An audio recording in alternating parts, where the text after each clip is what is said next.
Hello.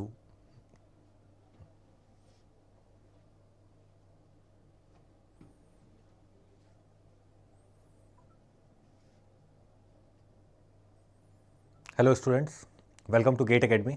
मैं हूं अक्षय शुक्ला और आज के लेक्चर में हम डिस्कस करेंगे जियोटेक के बारे में, जो कि सबसे ज़्यादा इंपॉर्टेंट सब्जेक्ट है फॉर द गेट।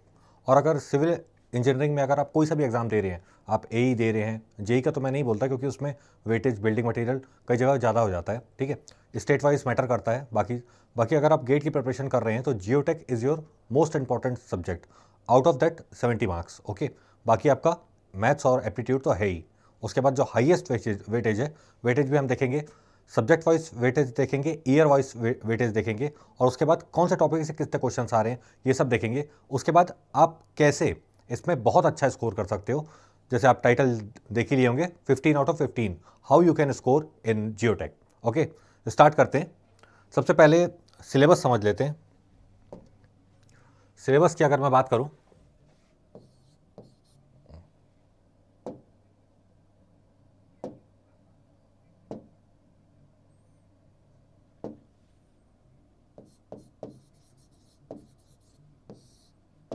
ओके, तो फर्स्ट है आपका प्रॉपर्टीज ऑफ सॉइल। ये आपका सबसे बेसिक यूनिट है और काफ़ी बड़ा यूनिट है ये, ठीक है, काफ़ी डिटेल में है। आपको बहुत सारे रेंज भी याद करनी पड़ती है, लिक्विड लिमिट कितना रहेगा, प्लास्टिक लिमिट की रेंज कितनी रहेगी, ठीक है, ये सब आपको याद करना पड़ता है। So it can be said that this is theoretical, theory plus numerical, दोनों ही इसमें आते हैं। ओके, सेकंड है आपका classification.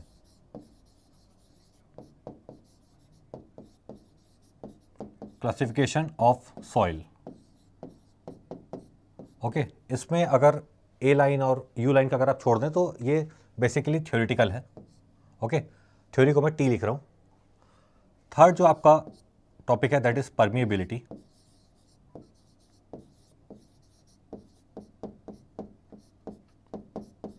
Okay, permeability of soil.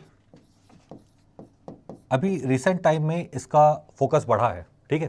Permeability हम कैसे कैलकुलेट करते हैं, ठीक, कोर्स ग्रेन सॉइल के लिए कैसे कैलकुलेट करेंगे, फाइन ग्रेन सॉइल के लिए कैसे कैलकुलेट करेंगे, दीज आर इंपॉर्टेंट थिंग्स। और इसमें आपका थ्योरी प्लस न्यूमेरिकल दोनों ही आपका कवर होता है।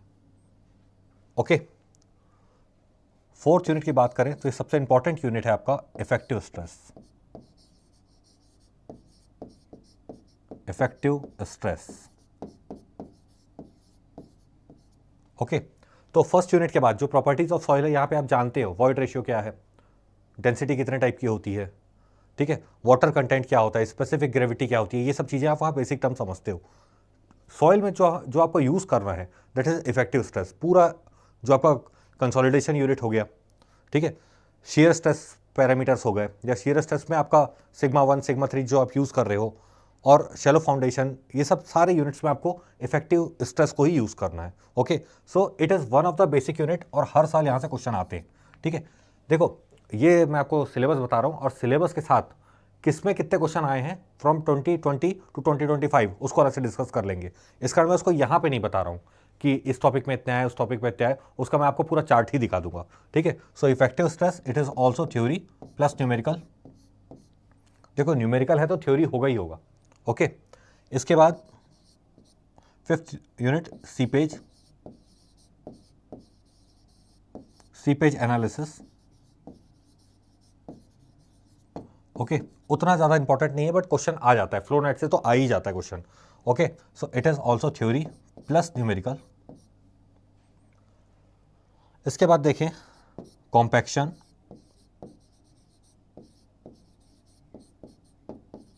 Of soil. Okay, compaction of soil को देखें तो ये थ्योरी ही है मेजरली, आप देख सकते हैं ये आपका थ्योरेटिकल यूनिट है, ठीक है। कि कौन सा रोलर यूज़ करना है, ये सब चीज़ें आती हैं इसमें। कॉम्पैक्शन हो गया और आपका ऑप्टिमम मॉइस्चर कंटेंट कितना होता है, तो ये बेसिकली आपका एक थ्योरेटिकल यूनिट है। ओके, ड्राई डेंसिटी से हो सकता है न्यूमेरिकल बना दे, लेकिन ड्राई डेंसिटी से अगर न्यूमेरिकल बनता है तो आप उसको फर्स्ट यूनिट से भी सॉल्व कर सकते हो। Okay, that is properties of soil से भी आप उसको हैंडल कर सकते हो। उसके बाद सबसे जो आपका इंपॉर्टेंट यूनिट है दैट इज कॉम्पैक्शन। कॉम्पैक्शन और कंप्रेसिबिलिटी ऑफ सॉइल, ये मोस्ट इंपॉर्टेंट यूनिट है। It is all theory plus numerical. इसमें जो हम डिफरेंस समझते हैं कॉम्पैक्शन ऑफ और कंसोलिडेशन में, ठीक है। कॉम्पैक्शन में आपका एयर बाहर आता है तो आपका सॉइल कंप्रेस होती है। Okay, this is sorry consolidation, sorry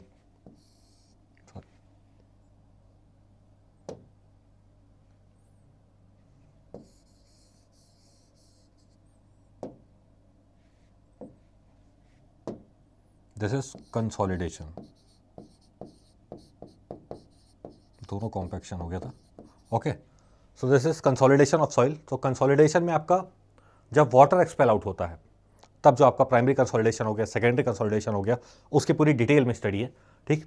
अभी यहाँ टॉपिक पे नहीं जा रहे, सिलेबस एक बार समझ रहे हैं। इसके बाद हम देखें earth, that is stress in soil. कभी कभार एक आध क्वेश्चन आ जाता है, उतना इंपॉर्टेंट नहीं है। 9th यूनिट इंपॉर्टेंट है, that is shear strength, shear strength of soil। बहुत ज़्यादा इंपॉर्टेंट यूनिट है। या तो डायरेक्ट सिग्मा 1 सिग्मा 3 से क्वेश्चन पूछ लेगा, या फिर आपका ट्राइएक्सियल टेस्ट से या वेन शेयर टेस्ट, ठीक है, किसी से भी आपका इसमें क्वेश्चन आ सकता है। It is most important unit. इसके बाद देखें 10th यूनिट। तो इफेक्ट आप स्टेबिलिटी ऑफ स्लोप ले लेते हैं। स्टेबिलिटी ऑफ स्लोप, कभी कभार एक आध क्वेश्चन आ जाता है, 25 में आया है, ठीक है, स्टेबिलिटी ऑफ स्लोप से क्वेश्चन आया है। 11th यूनिट देखें तो अर्थ प्रेशर,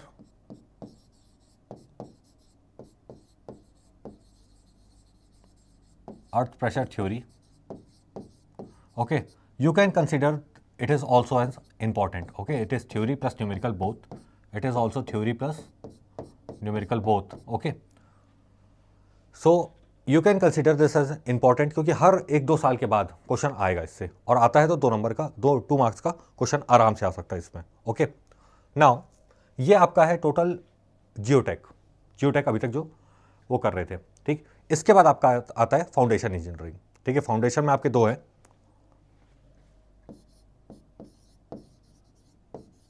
फाउंडेशन इंजीनियरिंग। इसमें हम कंसीडर करें तो फर्स्ट है आपका shallow foundation,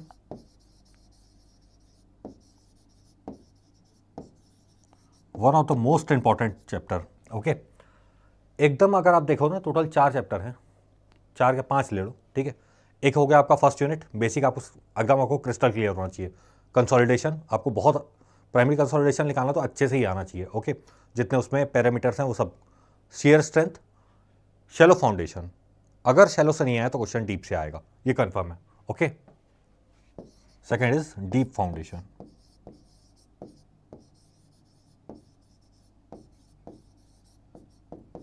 okay, so this was the discussion about the syllabus. अब देखते हैं ईयर वाइज क्या ट्रेंड रहा जियोटेक का गेट पेपर में, लगभग कांस्टेंट ही है, देख लेते हैं उसको। So this is the year wise analysis of geotech.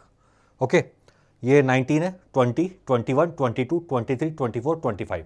Okay, पूरा आपका चार्ट बना हुआ है, पीडीएफ आपको मिल जाएगी। ओके, सो 19 में 16 क्वेश्चन, 20 में 14.5, 21 में 15, 22 में 13, 23 में 16 questions, then again in 24 14 and again 16। तो लगभग इसका एवरेज फिक्स है। सुबह दे रहे हो पेपर, शाम को दे रहे हो, ठीक है, फॉरनून आफ्टरनून जिस भी सेशन में आप पेपर दे रहे हो उसमें आपका दोनों ही पेपर का एक एवरेज मैंने ग्राफ बनाया यहाँ पे, जो परसेंटेज है उसका।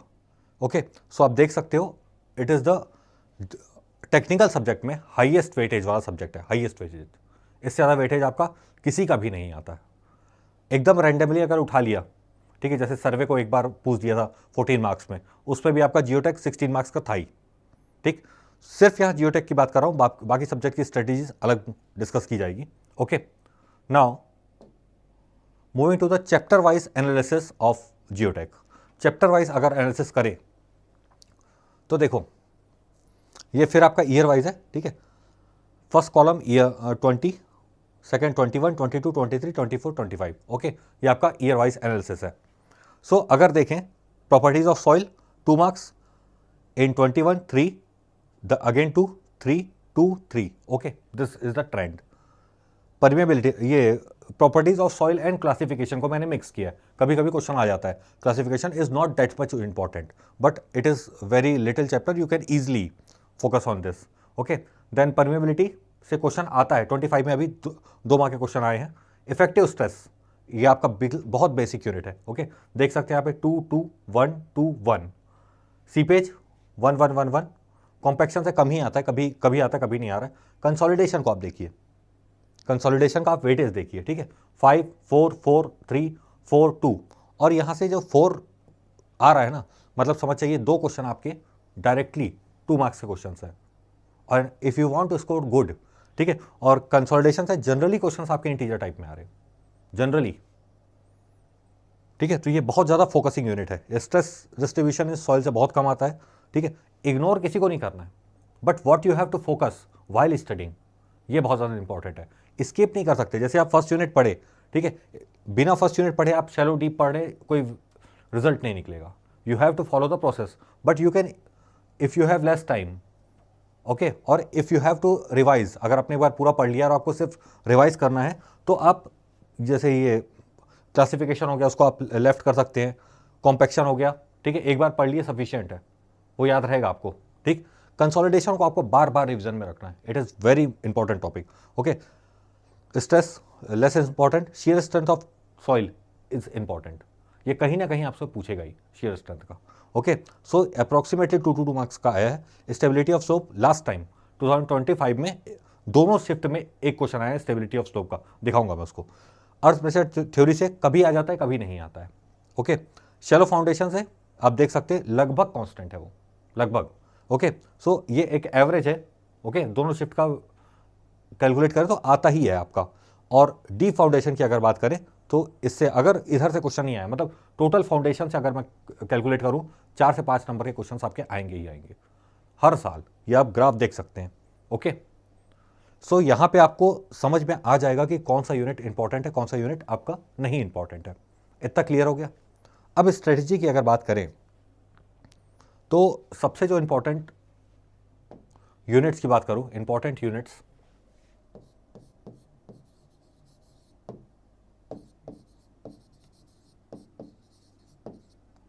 इसकी अगर मैं बात करूं तो फर्स्ट है आपका, ठीक, मैं प्रायोरिटी वाइज लिख रहा हूं, फर्स्ट है आपका properties of soil,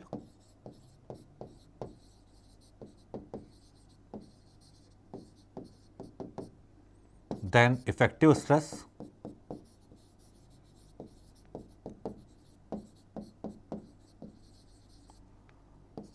then consolidation,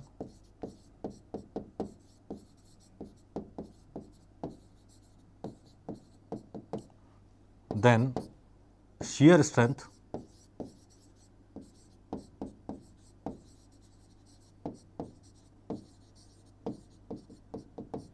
okay, then shallow foundation,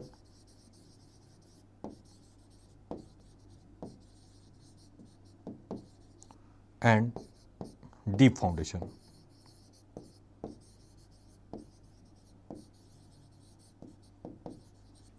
ये 6 यूनिट मिलके आपका 10 से 12 नंबर बना देगा हर साल। और गेट का पैटर्न फ्रिक्वेंटली चेंज नहीं हो रहा है, जियोटेक में तो हो ही नहीं रहा है, उसका एरिया फिक्स है, ठीक है। क्वेश्चंस टफ आते हैं, you should have good command over these subjects, these topics. Okay, इस टॉपिक्स में आपका अच्छा कमांड होना चाहिए if you want to score good. Okay, देखो क्लासिफिकेशन को एक पेज में नोट्स बना लोगे, ठीक है, ए लाइन क्या है, यू लाइन क्या है, कौन सी क्ले ऊपर रहती है, बाकी आपका जो सिल्ट है ये सब नीचे रहता है, इतना ही समझ लोगे, काफ़ी है, ठीक है।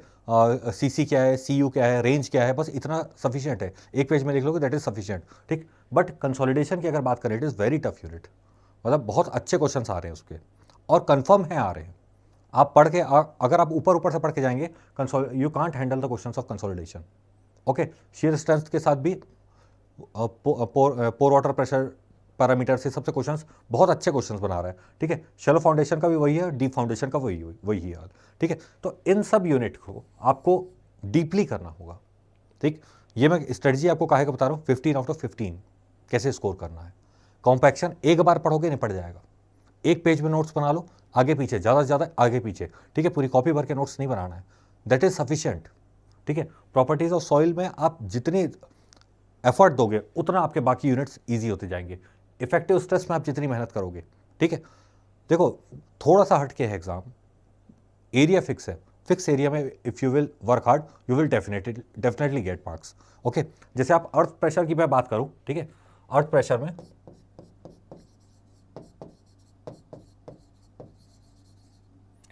की अगर बात करें तो इसमें आपका पहले हम पढ़ते हैं कोहेशन लेस सॉइल, ठीक है, सैंड वेंड का पढ़ते हैं, इजीली डायग्राम बन जाता है। उसके बाद आपका आता है कोहेसिव सॉइल, ठीक है, जहां पे आपका क्रैक डेवलप होगा, ये वाला डायग्राम बनता है ना आपका। ओके, इसको हम HC कैलकुलेट करते हैं, ZC कैलकुलेट करते हैं, ये सब इसका यहाँ पे आप देखो चीज़ें, यहाँ पे क्या होता है, एक बार यूनिट पढ़ने के बाद उतने देर एक पोर्शन निपटाने के बाद ऐसा लगता है कि हो गया, अब हो जाएगा, बट क्वेश्चंस यहाँ से बन रहे हैं, लगातार फ्रिक्वेंटली बन रहे हैं। अनसपोर्टेड लेंथ कितनी होगी, इन सब चीज़ों का आप एक बार खुद से डेरिवेशन कर लें, जो भी आपके पास नोट्स है उससे आप खुद से, खैर इन सब कॉन्सेप्ट को हम पूरा एक सेशन लेके जिससे रिपीटेड क्वेश्चंस आ रहे हैं, मैं आपको दिखा रहा हूँ क्वेश्चंस कितने ज़्यादा रिपीट हो रहे हैं गेट में, ठीक है, और इन्हीं टॉपिक से बार बार रिपीट हो रहे हैं। तो इन सब कॉन्सेप्ट्स को अगर आप एक बार समझते हैं अच्छे से, खुद से एक बार प्रैक्टिस करते हैं, and then you go for the questions for the previous year. आप मत लगाइए कोई टेस्ट सीरीज ये सब में मत जाइए, भी आप सिर्फ PYP के प्रीवियस ईयर पे फोकस कीजिए, दैट इज सफिशिएंट। ओके, अब मैं एनालिसिस बताता हूं आपका इसका कि क्वेश्चंस रिपीट कैसे हो रहे हैं। ये देखिए, इसके सबसे पहला जब गेट के लिए मैं लेक्चर के लिए बताया था आपको, so I explain this topic that PYQ is your elder brother, वही आपको गाइड करेगा कहाँ से क्वेश्चन आ रहा है, कितने क्वेश्चन आ रहे हैं, ठीक। इसका तो मैंने आपको पूरा चार्ट बना के दे दिया है, किससे कहाँ से कितने क्वेश्चन आ रहे हैं। ओके, अब ये वाला मैं आपको डेटा बताया था, that is GATE 209 and GATE 2020। आप मेरे को ये बता दो इन दोनों में डिफरेंस क्या है, इन दोनों क्वेश्चन में क्या डिफरेंस आ रहा है आपका, ठीक है। 200 किलोमीटर का लोड है, इसमें 200 किलोमीटर का लोड लगा रहा है, ठीक। ये 2x2 है, ये भी 2x2 है। ओके, ये 1 मीटर, अब यहाँ पे आपका ये 1.5 किया, ये 0.5 किया, ये 0.5 किया, इतना ही तो चेंज किया है। क्वेश्चन दोनों को एक बार ध्यान से पढ़ना, दोनों अप्रॉक्सीमेटली सेम है, और वो भी 10 साल के गैप में। इसके बीच में 14 में भी आया है, 16 में भी आया है, 17 में भी क्वेश्चन रिपीट हुए सेम, ठीक है। आपको लगे तो मैं पढ़ के बता दूं, तो consolidation settlement of a clay layer under a square footing neglecting its self weight, the saturated density of clays 20.625 kilonewton per meter cube and void ratio is 0.6. Other data shown below, stress diagram from the age. Okay, and you have to calculate the settlement. Settlement किसका निकालना है आपका, ये clay layer का, clay layer का आपको settlement निकालना है। ये वाला क्वेश्चन देख लीजिए, a footing 2x2 transferring a pressure of 200 kilonewton per meter square is placed at a depth of 1.5 below the ground as shown in the figure. The clay stratum is normally consolidated, the clay has a specific gravity this, and again you have to calculate the settlement. Same question repeat किया है, same question. Okay, मैं number of examples दिखा दूंगा आपको, ये तो मैं सिर्फ जियोटेक की बात कर रहा हूं, मैं आपको, आप किसी का भी उठा लीजिए, आप स्ट्रक्चर उठा लीजिए, जियोटेक उठा लीजिए, इन्वायरमेंट ले लीजिए, क्वेश्चंस लगातार रिपीट हो रहे हैं, ठीक। और देख लीजिए ये क्वेश्चन देखिए, गेट 2020। ओके, अभी जो मैं आपको बताया, ठीक है, उसमें क्या था, फुटिंग था, ये फुटिंग था, ओके, और लोड डिस्ट्रीब्यूट हो रहा था, उसने ये दिया हुआ था, ठीक है। अब ये देखो, a 10 metre thick clay is resting over 3 metre thick sand and submerged, a fill of 2 metre thick sand and unit weight 20 kilonewton per meter cube is placed over the clay to accelerate the consolidation of the clay layer. Coefficient of consolidation is this. Coefficient of volume compressibility MV is given. Okay, CV दिया है, MV is given. Assume Taylor's relation time factor for this settlement, again settlement of the clay layer after 10 years. Consolidation का ही question है. Okay, just you have to find out that it is clay layer का निकालना है. ठीक है, तो ये आपका 2 वे ड्रेनेज है, उसे आप इजीली कैलकुलेट कर लेंगे. 20 का क्वेश्चन है. 21 सेम क्वेश्चन रिपीट किया. कंसोलिडेशन से मैं क्या बोल रहा हूँ, कुछ क्वेश्चन आएंगे जो बहुत ही आपको डिफरेंट लगेंगे, लेकिन कहीं ना कहीं उसका लिंक बनेगा. इसको पढ़ लीजिए. A footing 2x2 transferring the pressure, ठीक है, 200 kilometre per metre cube placed at a depth of 1.5 metre below the ground are shown in the figure. The clay stratum is normally consolidated. The clay has specific gravity this, compression index this. ठीक है, इस बार MVCV नहीं दिया है, but एक ये data दे दिया है आपको. Okay, considering 1:2 vertical horizontal method load distribution, the primary consolidation, again same question. ये जो क्वेश्चन है आपका, ये वाला सेम क्वेश्चन रिपीट किया उसने 21 में. Again repeating the same question. Okay, और देखना है, और देख सकते हैं. ये देखो, प्राइमरी कंसोलिडेशन सेटलमेंट, फिर से वही क्वेश्चन, ये 21 का है. तो जो क्वेश्चंस आपको 2 नंबर के आ रहे हैं वो डायरेक्ट रिपीटेड आ रहे हैं. 1 मार्क्स के जो हैं उसको आप एक पेज में थ्योरी नोट्स बनाइए और उसको रिवीजन कर डालिए. ठीक, एक्चुअल स्ट्रेटजी यही है. You should know what is the focusing area. आपको फोकस कहाँ पे करना है. जब गेट ही वहीं पे फोकस कर रहा है तो आप कहीं और क्यों फोकस लगा रहे हैं अपना. गेट आपको एग्जैक्टली बता रहा है कि कहां से क्वेश्चन पूछ रहा हूं, एग्जैक्टली. ओके, अब ये देखिए 21 का क्वेश्चन है. ओके, और ये आपका 19 का क्वेश्चन है. दोनों क्वेश्चंस पढ़ लीजिए. ठीक है, स्टेबिलिटी ऑफ स्लोप से क्वेश्चन है. अब बैंक ऑफ कैनाल, ठीक है, वो लिखा ऐसा है कि आपको उसका लगेगा, but you have to find the safety against slope failure. ये आपको कैलकुलेट करना है. और 2025 में, मैं आपको बता रहा हूँ 2025 में, अभी भी आप जाके देख लीजिए इसको. 2025 एंड 2020 फिर से उसने बैंक की मतलब स्लोप की स्टेबिलिटी में ही क्वेश्चन पूछा है. एग्जैक्टली स्लोप की स्टेबिलिटी में क्वेश्चन पूछा है. मतलब आपको, अगर आपने ढंग से PYQ किया है, ठीक है, सिर्फ आप कोई टेस्ट सीरीज नहीं ज्वाइन किए हैं, आप सिर्फ PYQ ही अगर आप लगा के गए हैं, सो आपको समझ में आ जाएगा कि हो सकता है सेम ही क्वेश्चन रिपीट कर दे, थोड़ा बहुत डेटा इधर उधर करता है, बाकी लगभग सेम क्वेश्चन आपके रिपीट हो रहे हैं. तो फर्स्ट थिंग, आपके नोट्स कंप्लीट होने चाहिए. जिस लेवल के क्वेश्चन आ रहे हैं उतने चीज़ें आपके नोट्स में होनी चाहिए. फर्स्ट थिंग ये आपको दिमाग में बैठा के रखना है. सेकेंड थिंग, PYQ को आपको लगभग रट लेना है, लगभग. ठीक है, मतलब आपको आंसर याद हो जाए, आप इतने बार बना लो. ठीक है, डायरेक्ट आंसर याद नहीं करना है, लेकिन आपको बाय हैंड एकदम क्वेश्चन देखते ही आपका आंसर आना स्टार्ट हो जाए. ठीक, और की फोकस जो एरिया है उसको मैं बार बार आपको डिस्कस कर रहा हूँ. ठीक है, बार बार मैं आपको बता रहा हूँ. प्रॉपर्टीज ऑफ सॉइल हो गया, इफेक्टिव स्ट्रेस हो गया, कंसोलिडेशन हो गया, शेयर स्ट्रेंथ हो गया. ठीक है, शैलो फाउंडेशन, डीप फाउंडेशन, ये टॉपिक कम से कम आपके हाथ में होने चाहिए, क्योंकि 2 मार्क के डायरेक्टली क्वेश्चन यहाँ से आ रहे हैं. ठीक, इतना ही अगर आप कर लेंगे ना तो आपका 15 अगर मार्क्स का आ रहा है तो 10 से 12 आप कंफर्म कर चुके हैं.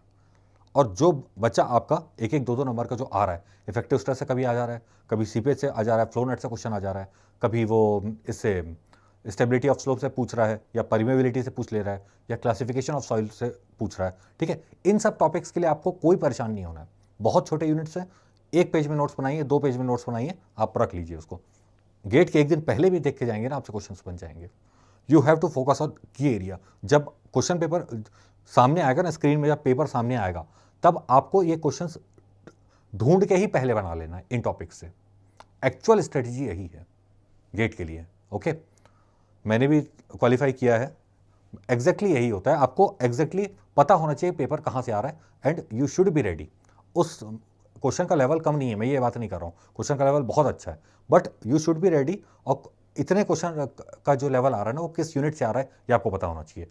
एकदम ही कहीं और से पूछ दिया, ठीक है, परमेबिलिटी से एकदम ही आउट ऑफ सिलेबस चले गया तो वो सबसे छूटेगा, और कोई 100 मार्क्स आपको लाना नहीं है. ओके, ऑल्सो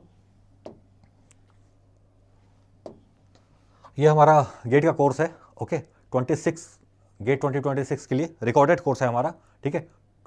2222 प्लस जीएसटी है। गेट 27 के लिए हमारा 3333 and for GATE 28 it was 5555 plus GST. ये हमारा रिकॉर्डेड सेशन है। इसके बाद अब देखो, जियोटेक का स्ट्रेटेजी वीडियो था, मैं आपको पूरा डिस्कस कर लिया। अब सिर्फ स्ट्रेटेजी पे बात नहीं करेंगे, अब लाएंगे कंसेप्ट सीरीज। हम कंसेप्ट पे बात करेंगे और साथ में पीवाईक्यू सॉल्व करेंगे। जैसे मैं आपको बताया ना कि क्वेश्चन जो जहाँ से रिपीटेड हो रहे हैं, ठीक है, आपका जो ये स्टेप वाला जैसे क्वेश्चन है, ठीक है, यहाँ देख लेते हैं एक बार।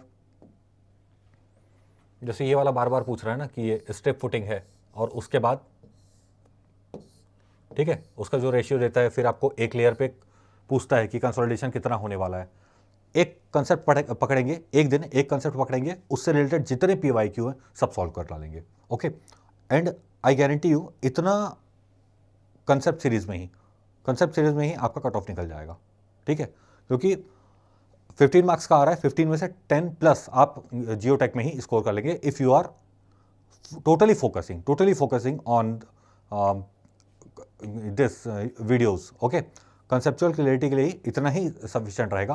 और हम लोग हर एक हॉट एरिया जहाँ से बार बार गेट में क्वेश्चन आ रहे हैं, वो सब में फोकस करके पूरा उसको कवर कर लेंगे। उसके बाद हम जो लेस इंपॉर्टेंट टॉपिक है, कोई भी ऐसा टॉपिक नहीं जो मतलब अनइम्पॉर्टेंट नहीं बोल सकते, जो लेस इंपॉर्टेंट टॉपिक है उसको हम फोकस करेंगे, then we will cover this. Okay, तो नेक्स्ट वीडियो से आपका जियोटेक पे कोई स्ट्रेटेजी वीडियो नहीं आएगा, ये मैं आपको बता रहा हूँ। Okay, and we will just focus on concept and then we will solve the questions. Okay, so be ready for the next video. अब कंसेप्ट पे ही बात होगी। Okay, so thank you.